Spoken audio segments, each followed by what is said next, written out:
Hi guys good evening welcome to Kerala guys এয়া মই ছাৰৰ ল'ৰাক লৈ কিনে এয়া আলাপৰাত আহিছোঁ। আজি 2 দিনৰ পৰা হৈছে গাড়ী চলাই আছোঁ। ছাৰক আমেৰিকাৰ পৰা আহিছে, সেইকাৰণে মানে গাড়ী লৈ কিনে ইফালে যাবলগীয়া হৈ আছে।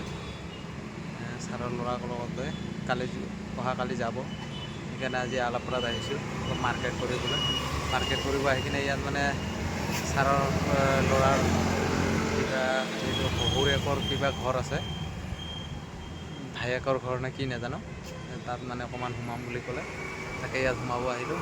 এয়া ভিডিঅ'টো চাই থাকক এণ্টক নোহোৱা কৰি। এয়া আহি ইয়াত সোমাই গ'লোঁ, গাড়ীখন ইয়াতে ৰাখিছোঁ।